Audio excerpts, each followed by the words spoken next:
Hello, Outperformers. Welcome back to the Outperform podcast. And in this episode, we're going to talk about how you can overcome or how you can best rid yourself of complacency, which I think can rear its ugly head for all of us from time to time, personally, professionally, athletically, or otherwise. And I have no idea where this finds you here today or where this brings you. I don't know if you're thinking or feeling a little bit maybe stale or complacent in your own life, or potentially sometimes what I hear from leadership teams or coaching clients that I have is maybe it's, hey, some of my team members are getting a little bit complacent. What can I potentially do to be able to help them continue to grow through that? I don't know where this finds you. I'm going to try to deal with and give you some tools and maybe just a couple of thoughts around the psychology of complacency, and then something that you can do to be able to continue to move forward. And I'll start out simply with this is I start out all of my DEAR or daily execution extraordinary results keynotes with the following line. I truly believe that you don't stop setting goals because you get older. You get older because you stop setting goals. And what I simply mean when I say that is it is actually that pursuit of something that we feel is meaningful, is impactful and valuable and worthwhile. It is that pursuit of progress or growth in some specific area that actually keeps us young and keeps us feeling alive. Yet it is also the part of it that is so frequently at odds with, I think, our overly busy, hyper-connected, sometimes unfocused world that we all live in.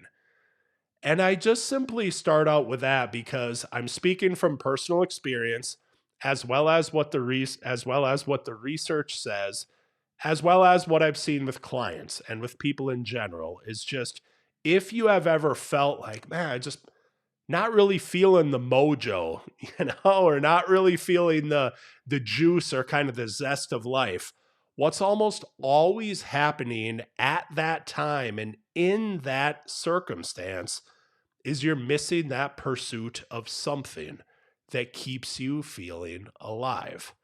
We all experience it. And I think the other thing that we have to talk about in regards to this, because I hear this sometimes from people, it's also something that I see on social media from time to time. It's kind of the dichotomy of, I think, being grateful or maybe having gratitude and being appreciative, and the dichotomy of that with being driven and avoiding complacency at all costs. And people look at them like you're either one or the other. It's like black or white, all or nothing. Kind of you're on one side or you're on the other side. And believe it or not, the two can mutually coexist. And what I mean by that is simply you can be deeply grateful and appreciative of what you've done in the past and where you are right now, and still be driven to, hey, what's the next thing? Or driven to, hey, I still want to grow and I want to continue to move forward. Yes, you can have both. There doesn't have to be the, well, I'm driven, I'm always on to the next thing. I'm always delaying gratification. And by doing that, I'm also never appreciative or never really grateful for where I am and what I've done. And the flip side of it, I'm either really grateful or really appreciative. And by doing that, then I can't be talking about the next thing. No, trust me. And I think the overall psychology of peak performance that can exist for all of us, I truly believe that you can have both. And I think you should have both. And the best strategy that I can possibly give you to be able to avoid complacency, whether you're looking at this for your own personal, professional, athletic life, or perhaps maybe it's around better motivating and inspiring a team member, is to actually tap back into the underlying meaning of why you're doing what you're doing in a given area. Like if we're talking about business and, okay, I've gotten a little bit complacent because maybe I'm in sales or maybe I'm in a leadership position where I'm now making good money, I'm financially secure, there's not as much of an incentive for me to continue to grow and build and develop. Well, what's the underlying meaning of why you're doing what you're doing? And what I mean by that is if you're going to, let's come back to the sales part of it. Okay. Well, I assume if you're listening to this, if you're watching this, what is the benefit that your product, program, idea, service has for your clients, your customers, the people out there that truly benefit from what it is that you offer? I'm guessing there's probably value or there's meaning behind that. And if you are feeling complacent at the moment, what you're basically saying is, if I were to just throw it out there bluntly, if you're complacent and if you're not doing your job and not continuing to grow, you're not serving those people that really need what it is that you have to offer. You're leaving them hanging. You're leaving them empty-handed. And they need what you have to offer. And a key psychological strategy for you to be able to continue to grow and to be able to avoid complacency is to remind yourself of that.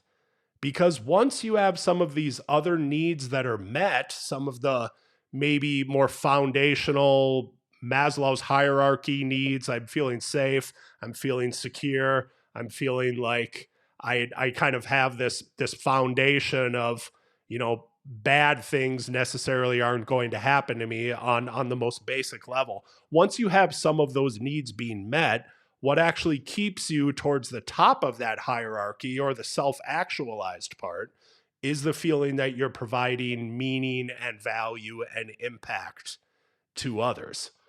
So this could be something that you can be looking at the meaning of kind of that part of it if we're talking about it from a professional or from a business standpoint.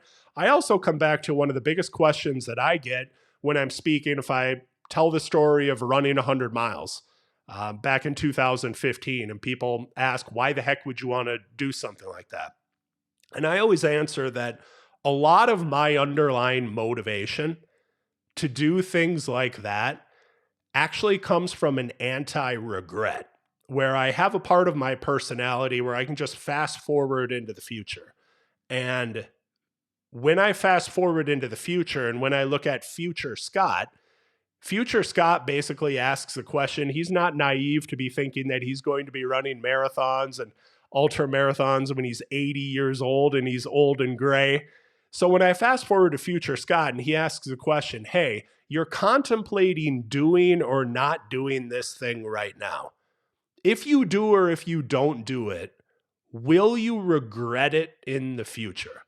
Meaning if I'm thinking currently of doing a 100-miler, which I'm not, but we're going back to 2014 when I signed up.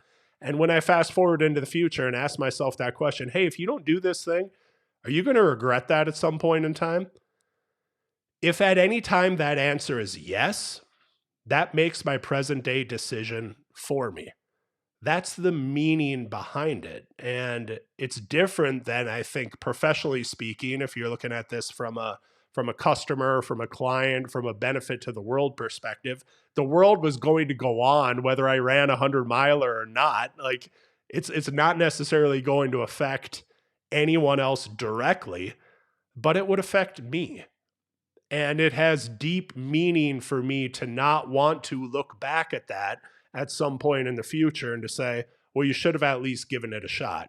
You should have avoided complacency, challenged yourself to grow, and pursued something that you knew was going to be hard and was going to be taxing, but was also going to make you feel alive.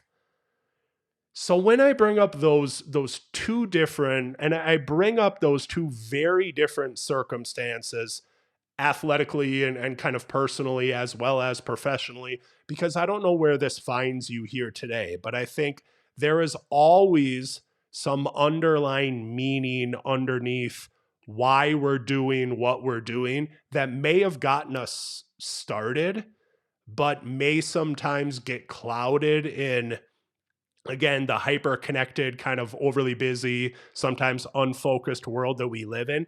And we lose that connection back to the meaning and the purpose of it. And if we can remind ourselves of that and then maybe dangle a little bit of a carrot out there in the future where it's, hey, I know that there's deep meaning to what I'm doing professionally.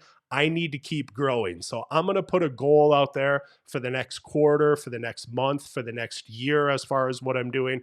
Or, hey, I want to keep getting it while the getting's good. And maybe you're someone that does races as well. So I'm going to put something out there in the calendar that I can work towards. It can exist for both different things, and there is underlying meaning behind both. And we have to connect back to that psychologically to be able to avoid complacency. Otherwise, we're just looking at the straight behavioral aspect of it, where it's, well, you've got to make more sales calls, or you've got to meet with more clients, or you've just got to go out there and train. But if we don't first start it with tapping back into the meaning of why does it actually freaking matter what we're going after to us, to others, to the world, if we don't start it off with that part of it and anchoring that in, none of the other behavioral stuff is ever going to stick for a long period of time. You may be able to use extrinsic rewards to be able to motivate you or motivate your team in the short term, but it's never going to be a pathway to sustainable growth and to sustainable goals. And I think to sustainably feeling alive with what we're doing personally, professionally, athletically, or otherwise. Thank you so much for watching and for listening to this podcast episode. I appreciate you. Keep outperforming. And as always, wishing you the best of health, happiness, and high performance. Have a great day.